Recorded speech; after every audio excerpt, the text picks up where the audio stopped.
Linha aberta para Tiago Muniz. Bom dia, Tiago. Bom dia, Joseval. Bom dia a todos. O Jornal da Manhã que fala de Londres, de Nova York e também fala de Jacarezinho, no norte do Paraná. Por que nós vamos para essa cidade próxima aqui do estado de São Paulo? Na divisa. Junta Ourinhos. Faz limite com Ourinhos, exatamente, Joseval. Bem ali, encostada em São Paulo. O que aconteceu por lá é que na sessão semanal da Câmara dos Vereadores da cidade, o presidente da casa precisou deixar o local de Camburão. Tudo isso aconteceu a partir do momento que um grupo de moradores ocupou a Câmara, acompanhava a sessão, também ocupou o lado de fora, porque houve uma iniciativa da cidade, dos moradores da cidade, para que o salário dos parlamentares fosse reduzido, os salários fossem reduzidos de R$ 6.200 para apenas um salário mínimo. O que causou a revolta de muita gente e motivou o fato do do presidente da casa ter saído de Camburão, é que ele, alegando razões regimentais, não colocou esse projeto em pauta. A Jovem Pan ouviu um representante desse movimento e também o próprio presidente. Vamos começar com o Alberto Bonardi, que é do grupo Todo o Poder Emana do Povo de Jacarezinho, que conta que inicialmente, apenas 14 pessoas foram acompanhar a votação de um projeto de lei e eles foram menosprezados. Nós estivemos presentes em 14 pessoas no dia, inclusive fomos chamados de gatos pingados pelo vice-presidente da Câmara, que disse que meia dúzia de gatos pingados achando que botava pressão em alguém. Só que com o tempo, esses gatos pingados se tornaram 4.000 assinaturas que foram apresentadas como essa minuta, essa sugestão à Câmara dos Vereadores, e eles alegam que há baixa produtividade dos vereadores daquela cidade. Em 2 anos, a atual Câmara, com nove vereadores, eles propuseram 14 projetos de lei. 12 projetos foi para alterar nome de rua. Aí nós também procuramos o presidente da Câmara Municipal de Jacarezinho, Valdir Maldonado, do PDT. Ele afirma a respeito, primeiro, eu perguntei a ele o que ele acha particularmente da questão, se precisa ou não reduzir os salários dos vereadores. Ele acha que a solução tem que vir de cima.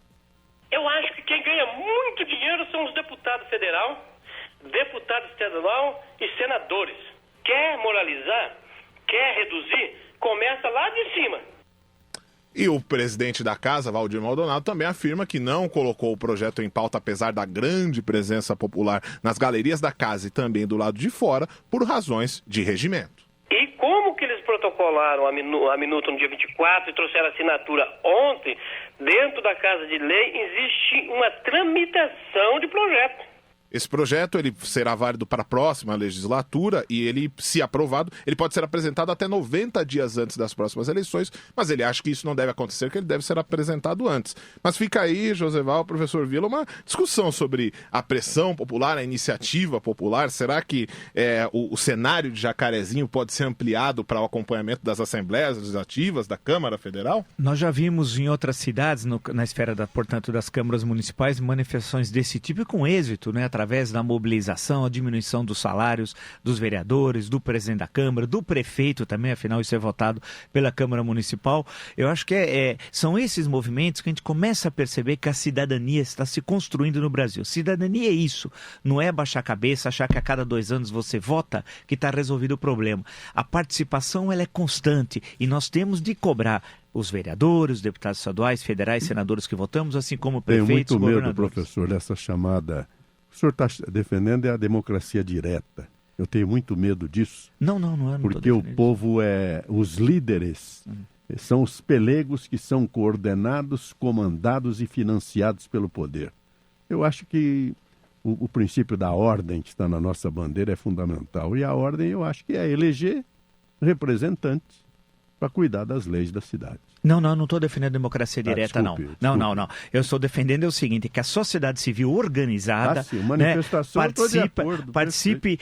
A gente não pode achar que é aquela questão do Rousseau do contrato social, achar que é livre no momento do voto e depois, durante 2 anos ou 4, como são os mandatos aqui, a gente fique, delegue o nosso poder e não participe, não acompanhe os nossos vereadores, deputados estaduais, federais, senadores, prefeitos, governadores e presidentes. Temos de ter participação constante, organização organizados, pressionar, e as câmaras municipais assistir às sessões. A democracia local, ela é fundamental.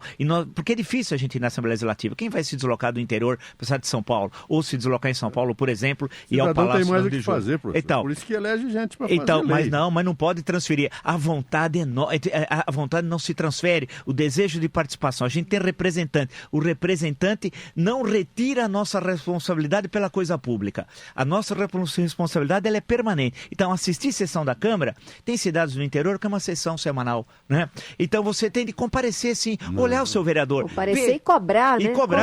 E cobrar. Poder de fiscalização é nosso, como sociedade. Cobrar, porque isso que foi destacado... Nós, imprensa, temos esse papel também, fundamental. Não, mas isso vai o repórter, não vou eu lá. Não, mas o cidadão, eu acho que é importante a gente, por exemplo, como foi destacado na reportagem, eles vão mudar nome de rua, coloca lombada, antigamente orelhão, hoje ninguém mais fala orelhão, hoje é objeto de museu, mas o que a Câmara Municipal, ela não faz é fiscalizar o Executivo, ter iniciativa das leis, efetivamente, cobrar tal. Por isso que nós temos de cobrar. Eu, por exemplo, nunca fui à Câmara Municipal de São Paulo. Deveria ir. Eu só fui lá fazer pesquisa, né? Mas no arquivo histórico deles e tal. Mas nunca acompanhei. Deveria acompanhar. Porque, por exemplo, a Câmara Municipal de São Paulo deixa muito a desejar no seu conjunto, 55 vereadores em termos de representação.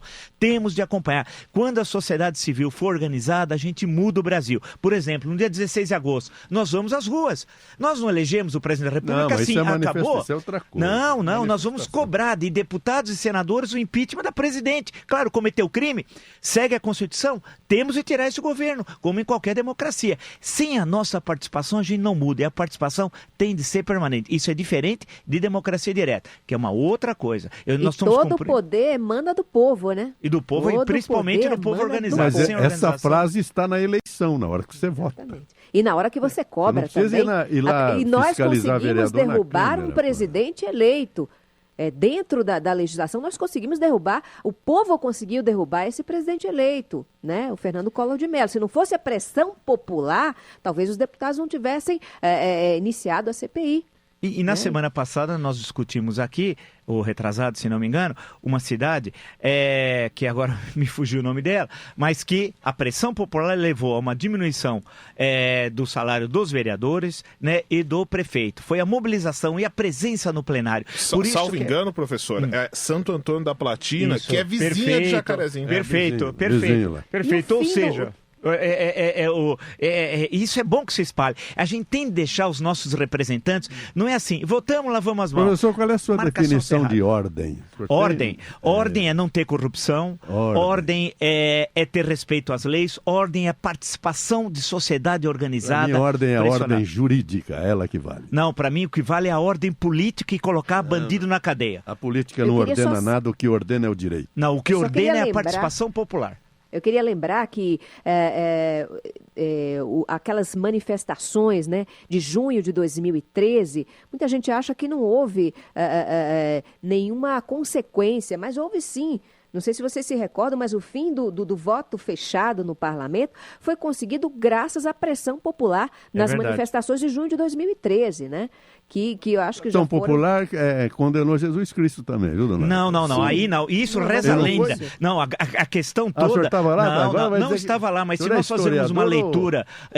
Mas o julgamento não coube ao povo. É bom lembrar que os textos, se a gente fosse entrar, eu discutiria sem nenhum problema o Novo Testamento. Os textos foram escritos... Não, mas os textos foram escritos, os 3 primeiros 30 anos depois, e o último, no final, já em 90, 94, Professor, eu conheço a Bíblia, os livros são Gênesis, Êxodo, Levítico, Números, Deuteronômio, Josué, Juízes, Ruth, 1 Samuel, 2 Samuel, 1 Reis, 2 Reis, Esdras, Neemias, Esther, Joação, os Provérbios, conheço bem. Não, eu estou falando do Novo Testamento, porque Jesus está no Novo. Também sei a relação. Então, mas espera, que a sua afirmação, que o senhor estava lá ou não, evidente que eu não estava.